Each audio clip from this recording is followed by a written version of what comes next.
आता मला फक्त एका प्रश्नाचं उत्तर द्या. जे जे कोणी हा सगळा व्हिडिओ बघताय, त्यांनी मला सांगा, घरामध्ये तुमच्या किराणा कोण भरतं?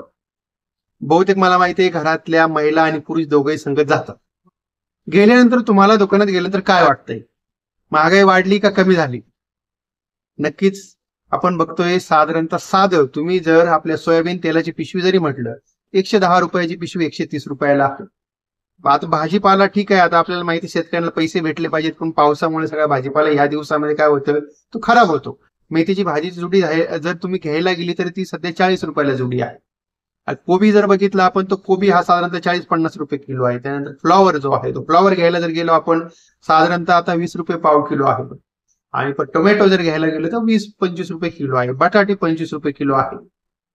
तर त्यानंतर आता वांगे बघा, वांग्याला सुद्धा 20 रुपये पावशेर वांगे झालेले आहेत, 80 रुपये किलो वांगे झालेले आहेत. म्हणजे आता हे जनरली मी जातोय मार्केटमध्ये म्हणून मी तुम्हाला रेट सांगतोय.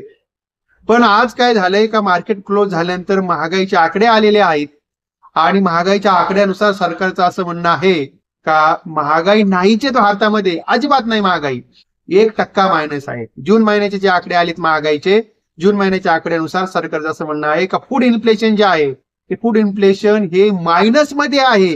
महागाई नाहीये, महागाईपेक्षा खाली आहे, मायनस.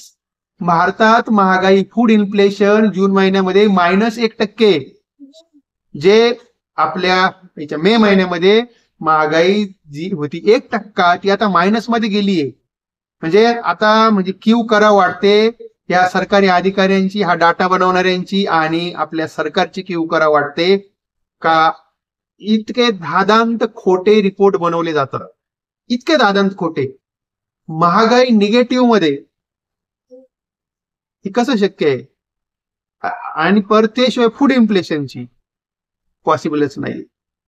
कारण काय होतंय, घरामध्ये आपण जर जो किराणा भरतो, डाळी बघा, आता साधं मटी, हे आपलं साधं काय आपण म्हणूया, आपले मठ आहेत, मठाचे रेट आहे आता बघा, ते साधारणतः 90-100 रुपये किलो होते, आता 200 रुपये किलो पर्यंत गेले. तूर डाळीचे भाव बघा काय आहे. साधा तांदूळ बघा, साधा तांदूळ, पार तुम्ही रेशनचा तांदूळ जो आहे तो तुम्ही जर समजा बाहेर घ्यायला गेले दुसऱ्या दुकानात, 30 रुपये किलो भेटतो. कमीत कमी चांगला तांदूळ तुम्ही जर म्हटलं आपला इंद्राणी तांदूळ आहे, 60 रुपये किलो आहे. नंतर आपले गव्हाचे रेट बघा काय चालू, बाजरीचे रेट बघा काय. आता हे सगळ्या गोष्टी सांगाव्या लागतात, कारण आता हे डाटाच असा भयानक आलाय का सरकारचं म्हणणं आहे का महागाई -1% आहे. जे काय आहे म्हणजे फूड इन्फ्लेशन, म्हणजे जे आपण म्हणूया अन्नधान्याविषयी महागाई, ती -1% आहे जून महिन्यामध्ये. एवढं सगळं बघितल्यानंतर डोकं असं गरगरायला लागते. ठीक आहे, आता जाऊ द्या, त्याला काय आपण काय करू शकत नाही. पण आता हे जे महागाईचे आकडे आले, जे काही आकडे आलेले आहेत, सरकारचं असं म्हणणं आहे का महागाई 6 वर्षाच्या लोवरती आहे. ठीक आहे, आता फक्त तुम्हाला सांगणं गरजेचं आहे म्हणून ते मी तुम्हाला सांगतोय.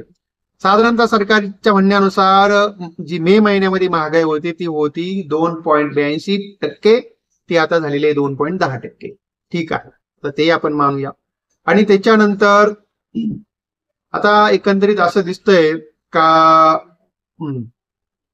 जी भारताची जी काही इकॉनॉमी आहे ती साधारणतः आपल्या याच्या मार्च क्वार्टर पर्यंत साधारणतः 7.4% पर्यंत आपली, ज्याला आपण आपला जीडीपी म्हणतो, तो आपला जीडीपी ग्रोथ 7.4% पर्यंत राहू शकतो, असं ही सरकार, हे असंही या डाट्यानुसार, ज्यांनी कोणी डाटा बनवले, सरकारी संस्थाच बनवतात त्या डाटा, आणि असं त्यांचं म्हणणं आहे.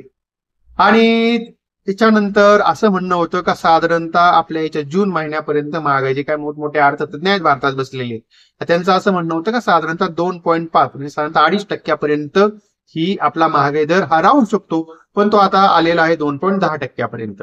त्याच्यानंतर आता मी तुम्हाला सांगितलेलं आहे का सरळ कंटिन्युअसली 6 महिने महागाई दर कमी होत आहे, असं हे म्हणणं आहे, असं हे म्हणणं डाटा बनवणाऱ्या संस्थेचं म्हणणं आहे. त्याच्यानंतर त्यांचं म्हणणं आहे का फूड इन्फ्लेशन जे आहे ते साधारणतः मे महिन्यामध्ये होतं किती 1%, आता ते मायनस मध्ये गेलेलं आहे. जे काय आपण म्हणतो ना अन्नधान्याविषयीची महागाई, ती आता एकंदरीत मायनस मध्ये गेलेली आहे, हे असं एकंदरीत म्हणणं आहे त्यांचं. आणि तेव्हा मग आता एकंदरीतच हा जो काय डाटा आलेला आहे, या डाटानुसार मग आपण ठरवायचंय काय काय बाबा नेमकी, मग आता महागाई आहे का नाही तो तुम्ही ठरवा. पण आता सरकारचं तर असं म्हणणं आहे का महागाई नाहीये, खास करून अन्नधान्याविषयी तर महागाई निगेटिव्ह मध्ये गेलेली आहे. आता या डाट्यावरती किती भरोसा ठेवायचा ते आता आपण ठरवा आणि त्याच्यानंतर मग तुमचं तुम्ही ठरवा. पण आता जो काय महागाईचा आकडा आलेला आहे तो आकडा मला तुम्हाला सांगणं गरजेचं आहे. आता हा जर डाटा बघितला तर हा डाटा मार्केटसाठी पॉझिटिव्ह आहे आणि हा डाटा जर समजा आता असाच कंटिन्यू राहिला तर मग ह्या डाट्यानुसार जे आपली रिझर्व्ह बँक ऑफ इंडियाची जी आपली क्रेडिट पॉलिसी आहे, आरबीआयची जी आपली क्रेडिट पॉलिसी येणार आहे त्या पॉलिसीनुसार मग मार्केटमध्ये ह्या आरबीआयला व्याजदर कमी करण्यासाठी मदत होऊ शकते, असा हा डाटा आहे. तेव्हा आता एकंदरीतच आता सरकारी म्हणण्यानुसार भारतामध्ये महागाई नाहीये, 6 वर्षाच्या लोवरती महागाई आहे 2.10% आणि त्यातही जे फूड इन्फ्लेशन आहे आपलं ते हे निगेटिव्ह मध्ये गेलेलं आहे. तेव्हा आता एकंदरीतच हा व्हिडिओ मी आपल्यापर्यंत पोहोचवायचं काम केले, माहिती पोहोचवायची काम केली. तेव्हा जर चॅनलवरती आपण नवीन असाल तर चॅनल सबस्क्राईब करा.